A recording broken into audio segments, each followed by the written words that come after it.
Welcome in and welcome back. I wanted to make a video here talking about something that look. I want to get this out there right off top. This video is not pro-Ukraine. This video is not anti-Ukraine. This video is not pro-Russia, not anti-Russia, not pro-U.S. involvement, not anti-U.S. involvement. I want to talk about what is going on in Ukraine in a way that I don't think is really getting put out there. I think that the only thing being put out there is hyper politicization, and I don't think that that is necessarily what is. Um, I don't think that's what's going to help people contextualize what's going on in Europe right now.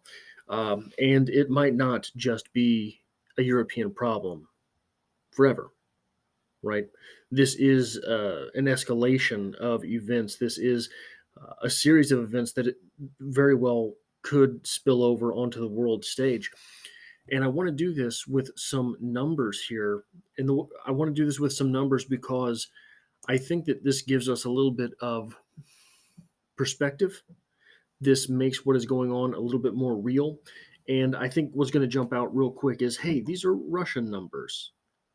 Well, these are the only numbers that we really have. If you look at any of the Ukrainian numbers, um, if you look at it, it depends on the source. Either Ukraine hasn't lost anyone or Ukraine has lost 300,000. And I understand it's the same on the Russian side, that Russia says they've lost like 5 people, and the Ukrainians say they're wiping out Russian population left and right. This is the fog of war. This is what happens.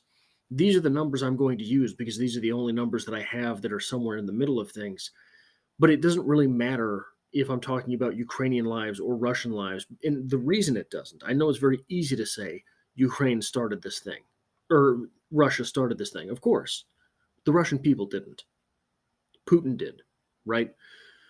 So I think taking a step back from this and trying to put numbers and context onto things, there's something that emerges pretty quickly here. So, Russian population overall, 143 million people. Just male versus female, 50-50, you say that. So, 143 divided by 2 equals 71.5 million men. Now, just pretend, this is very rough. Half of men are fighting age, half of men are not. It's not that simple. But 71.5 divided by 2, you're left with 35.75 million. Now, the sort of numbers that keep coming up around the middle of things, we'll say 155,000 Russian casualties. If you want to argue with that, argue with that. I don't care. I would imagine it's somewhere that or north of that because that has always been Russia's strategy. That has been the Russian strategy as long as there have been modern wars. You just throw people at it. So, just throwing people at it, 155,000 people can die pretty quickly. So, 35.75 million, or 155,000 casualties divided by 35.75 million, is 0.00433% of fighting age males have died in this war. Sounds like nothing. 0.004%. That means 1 in every 4 Russian men of fighting, or 4 in every 1,000, pardon me, fighting age Russian men have died. 4 in every 1,000. Still, that sounds a little bit outlandish, right? You don't know 1,000 men probably. But here's what it means. It means 1 in 250. 1 in every 250 fighting age Russian men are dead. Okay, so what does that mean? If you had a graduating class of 500, you know someone who died already within a year. If you had a graduating class of 500 people, someone from your graduating class was killed in Ukraine. That's what that means on a countrywide scale. But that's not what that means, is it? Because you know as well as I do that war is stratified. by class. Casualties, especially in war, are largely stratified by class. And even someplace like Russia, there might not be rich and poor, but there are people poorer than others. There is poor and poorer. In my high school, for example, the high school I went to was not an upper class high school. The high school I went to at the time was not even a middle class high school. It was a lower class high school. There were Army recruiters in the lunchroom every day from my sophomore year through my senior year. Why? 2001 happened my sophomore year. 9/11, happened my sophomore year. So you can stratify this even finer. There are going to be parts of Russia and Russian communities who have lost tens and hundreds of young men to this war already.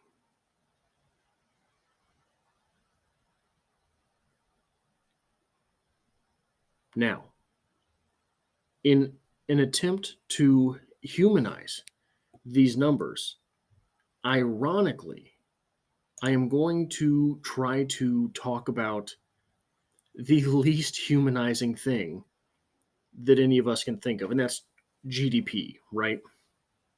It's money. That's numbers.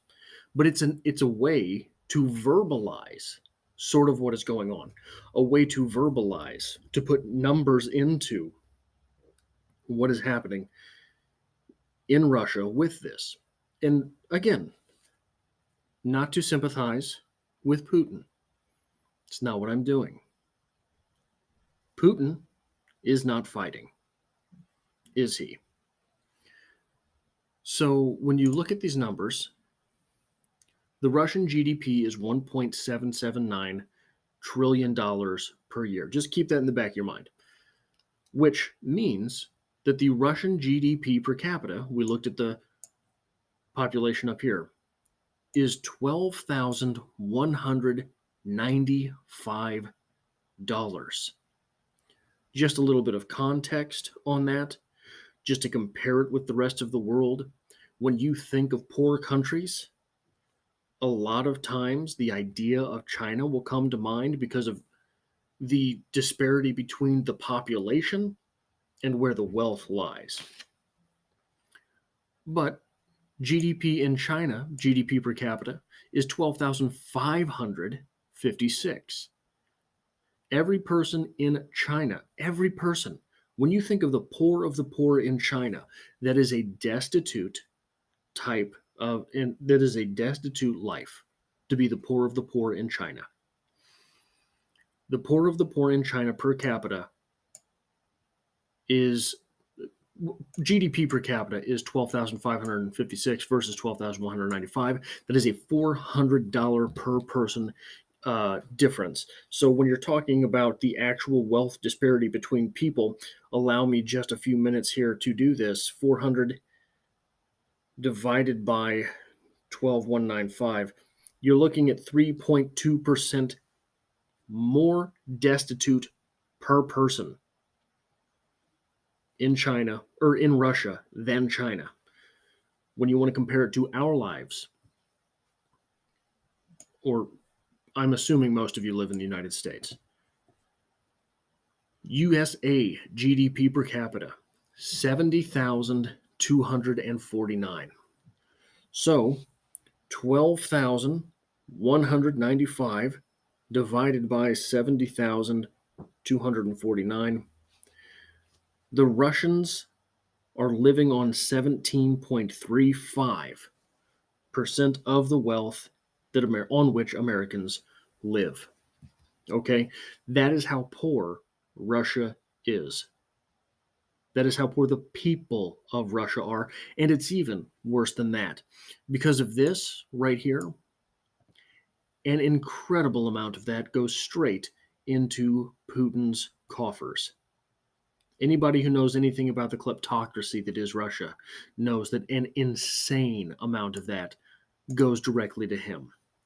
Now, 155,000 casualties times 12,195 GDP per capita. The Russians find themselves $1.89 billion per year poorer. Russia has lost thereby 0.001% of GDP. This is recurring. This is recurring and is making a gross assumption here. It is making the gross assumption that fighting/working age males are proportionately represented in GDP. Obviously, they are not. GDP per capita takes into account the infirm. GDP per capita takes into account children. The GDP per capita losing 0.001% from Russia is recurring. And when you're assuming that it is the fighting/working age men are proportionate, you're also looking at a society in which technology it's not the so a lot of what makes the GDP per capita so level in a place like the United States, you don't have to be big and strong to do a lot of the work that gets done here. A lot of the work that gets done in GDP, pushing buttons, using technology, all of these sorts of things. It's not like that in Russia. In Russia, being 6'6", 300 pounds of pure muscle is still an insane advantage over the average worker because the lifting is heavier in Russia. They don't have the technology. The hours are longer in Russia because they don't have the rights. All of these things accumulate into the working age males being disproportionately high in the representation of GDP per capita. So that 1.89 billion is going to be much bigger than 1.89 billion.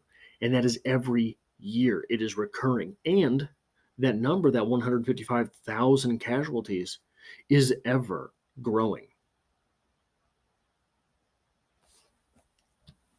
For Ukraine, easily, this toll is doubled. Now, I cannot really find estimates on Ukrainian losses, and I can't find estimates on Ukrainian losses from anything that seems even slightly trustworthy. And I'm not blaming anyone. I'm not blaming anyone for the propaganda that comes out during something like this. This is an existential crisis for people in Ukraine. This is life and death. So, regardless of the actual numbers involved, everything is so much worse because the fighting is on Ukrainian soil. Imagine, like I have written here, imagine Putin decides, you know what, guys? My fault. I'm being the jerk here. I apologize. We're going to pick up our stuff and leave. Imagine he does that today. How long until Ukraine is whole? How long until Ukraine is a functioning country again? The toll here is not on Putin.